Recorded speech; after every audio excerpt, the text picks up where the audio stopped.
Yo, yo, yo, yo, yo.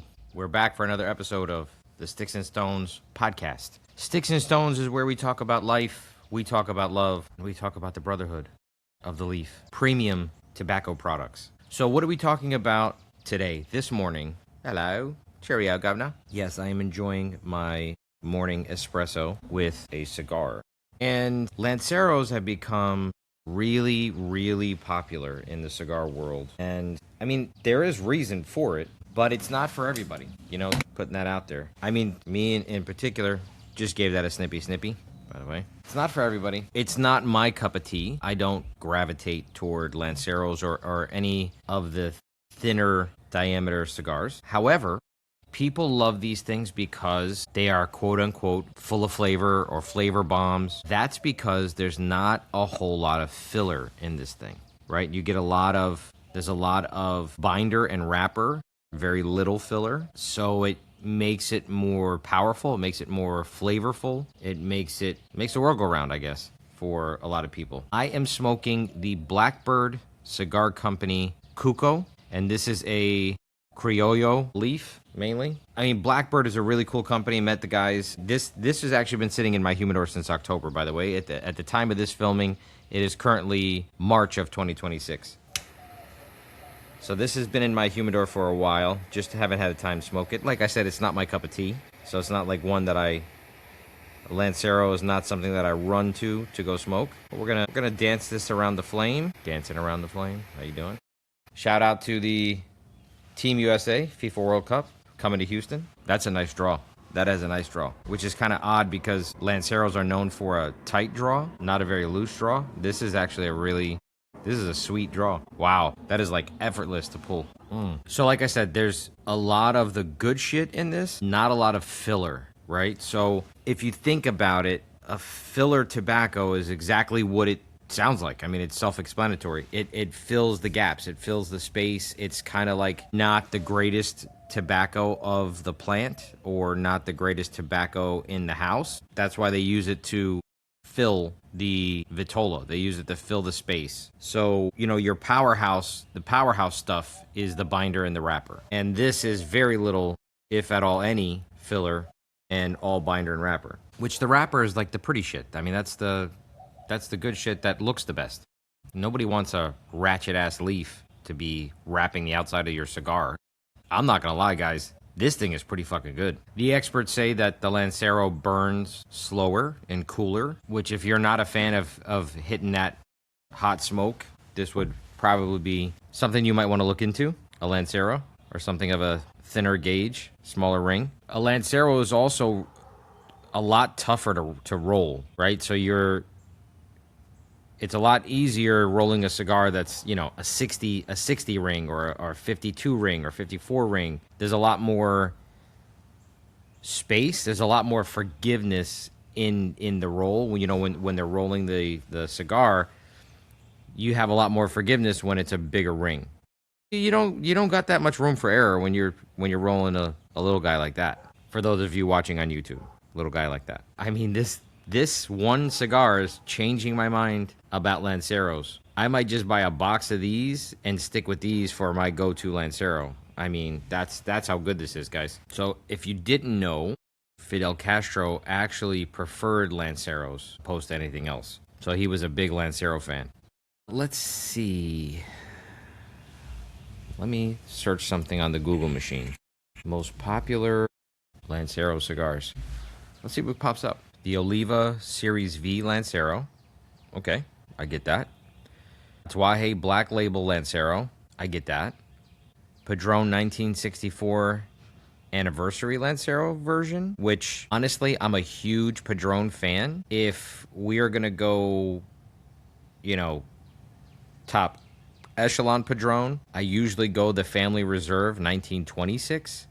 Not the 64. I didn't even know that they made a Lancero. That just goes to show you how much I like Lanceros. Yoya de Nicaragua, Antaño, that comes in at number 4. Number 5 is the Rocky Patel Sun-Grown Maduro Lancero. And other highly mentioned Lanceros, the My Father El Centurion Lancero, the Crowned Heads 4 Kicks Lancero. And if you guys know, I love crowned heads. Love that brand. Love that company. They make some good shit. Alec Bradley Coyol Petite Lancero. I didn't know that Alec Bradley made a Lancero.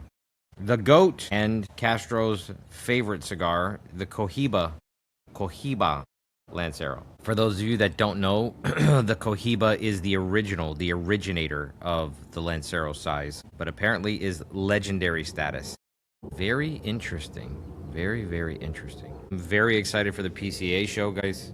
I can't wait for April 17th to roll around. So, big news in the cigar world. Cuba postpones its annual cigar fair as U.S. oil siege causes severe fuel shortages and blackouts. So, for anybody who doesn't know, who's living under a rock, there's a lot of shit going on right now in the Arabian Peninsula and all of, the Arabian countries and like Iran and Iraq and the UAE. So, it's causing a lot of shortages of crude oil, which, stunts the production of petroleum products like gasoline and diesel.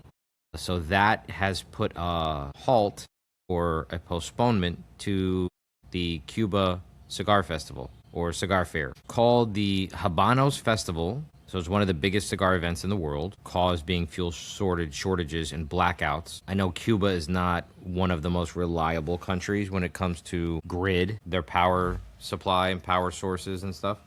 Okay, so 2026 packed with all kinds of new blends and limited editions. Here's some of the big recent drops. Davidoff Puro Dominicano Comeback.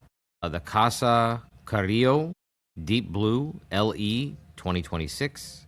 The Bolivar Aniversario limited edition. I just bought 2 of those yesterday. Gave one to my old man. He said the draw was really tight on his cigar, but really tasty. I'm looking forward to lighting that bad boy up. I have that in my personal travel stash right now. I have a couple of different travel humidors. One I keep in my car, one in my desk drawer in my office, and then one I have for just like an emergency stash. So that is in my personal, my high-end stash of cigars. Cohiba Series and Reserva Plata. So those are dropping in 2026.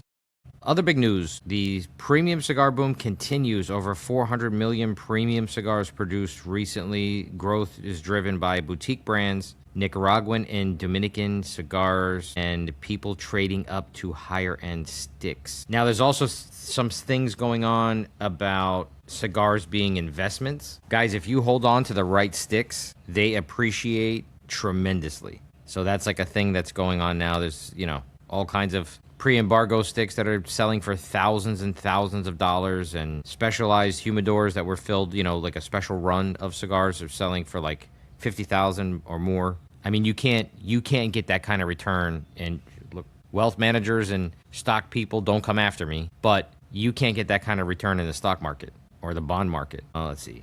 Big companies shifting strategy. Good Times Tobacco, so a huge U.S. company, is moving into premium handmade cigars. So events and industry culture, the Pro Cigar Festival 2026, huge turnout, auction raised over $500K.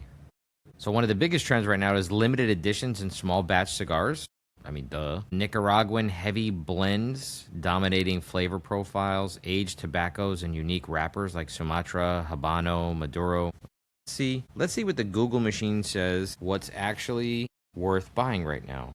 Best overall, the Oliva Series V Lancero. This is back on Lanceros. Yeah, we already did that. Okay, so I gotta stop saying so much, because I just found out recently that so is a filler word. I use it a lot. I guess so is a good like pivot word. You can jump off of so to anything, really. Having said that, best overall benchmark cigar is the Oliva Series V with the flavor profile of espresso, dark chocolate, spice, and nuts.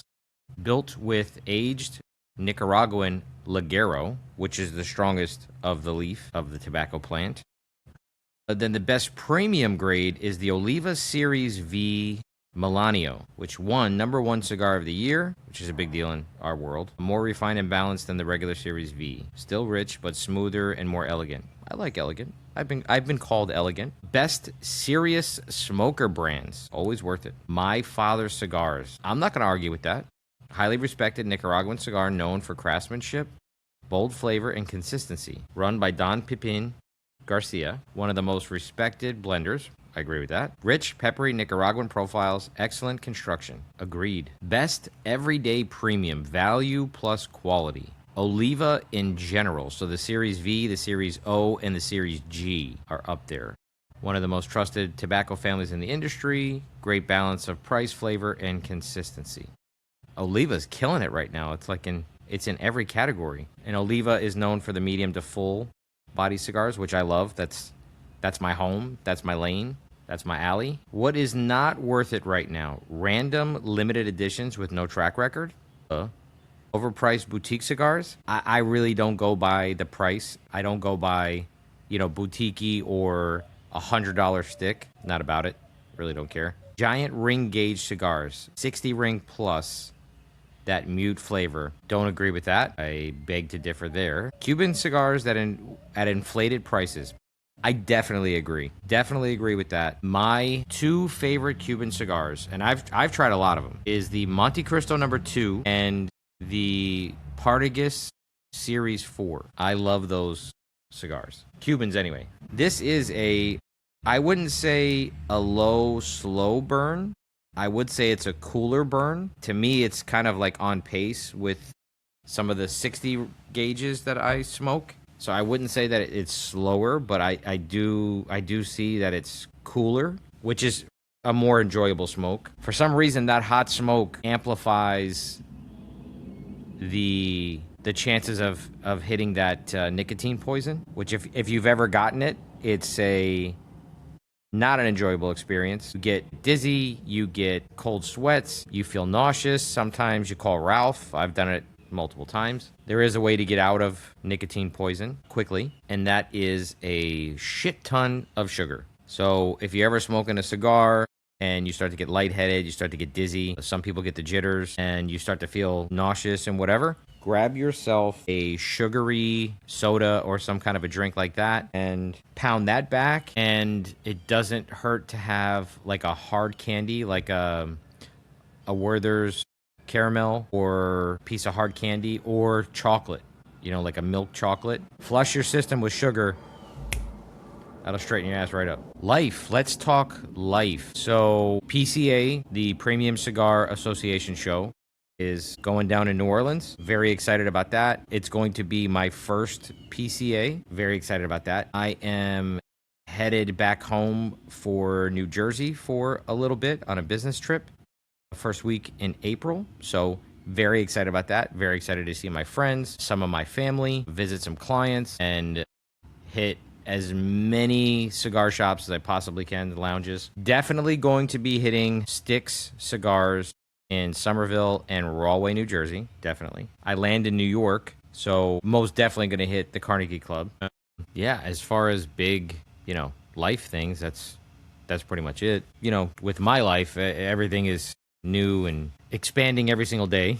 New things pop up, new opportunities, kind of like every single day. But those are the biggest things. The PCA show. I'm always doing, different networking events and different speaking opportunities and stuff like that. So that is, that's love, just the love of my children and the love of these things. I'm going to say something that might be controversial or might get a little bit of backlash, but I don't necessarily believe in a whimsical, true love story, deep love at first sight kind of love, right? I believe that relationships are built over time. There needs to be a mutual respect, which can grow into a form of love. I do believe that relationships, romantic relationships, there has to be a balance, right? Each person gets something out of a relationship, and when one or both people don't, that's when shit goes bad. And I read a statistic somewhere that people in long-term relationships, marriages, however you want to call that in 2026, right? Because there's all types of relationships now and people identifying as so many different fucking things. But I think this statistic said it was a high percentage of relationships and one of the partners passes away. If the woman passes away first, there's a high percentage that the men don't ever get married again, and in a subset of that, don't even date again. But conversely, on the female side, it's really quick on how quickly a woman will start dating again or marry again. I will pull all the data for another podcast specifically on that, but I just found that very, very interesting. So basically what that study said is men fall in love quicker and deeper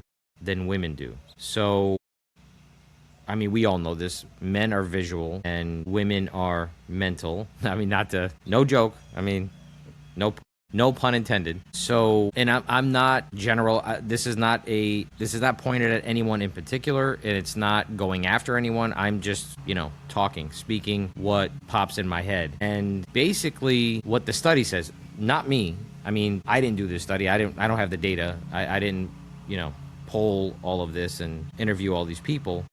But basically, what the study said is men fall in love and they stay in love. And when their partner's gone, they're so fucked up about it that some don't even see other people, and a huge majority never get married again. Now, not to say that all men are saints. Some of these men, they don't get married again because they lose their damn minds. They just go out and date every kind of, just anything with a pulse. And they love that life so much that they never want to do it.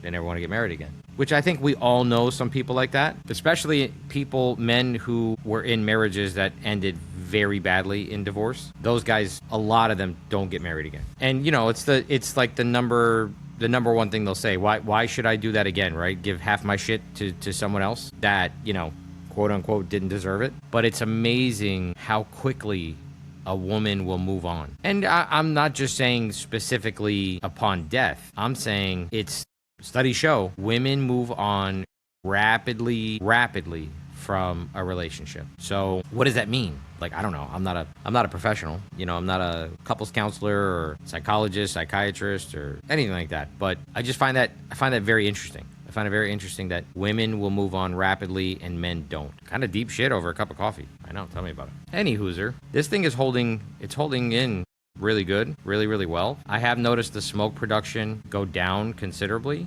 which means it's kind of dying out. Because, I mean, up until right now, which is a huge part of the cigar, this thing was billowing with smoke. And now it's just like trickling out. Yeah, this thing's about to die.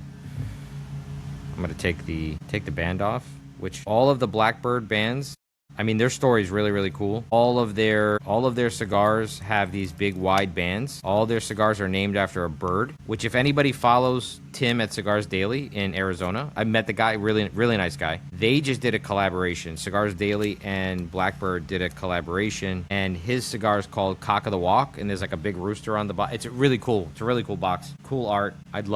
Can't wait to get my hands on that one. Yeah, there we go. Now it's smoking. But yeah, great company. I met the guys in October at Blackbird. Really cool company, cool concept. Premium cigars, not ridiculously priced. Two brothers started the company. I like it. I enjoy it. And this is packed with a flavor. It's full of flavor. You don't get any pulls that are like blah, no flavor. So, for Sticks and Stones, this episode, that's all I got. So, I wish you all the best, and I pray nothing but health and happiness for you, but above all else, keep it rolling, baby. Sticks and Stones, we out.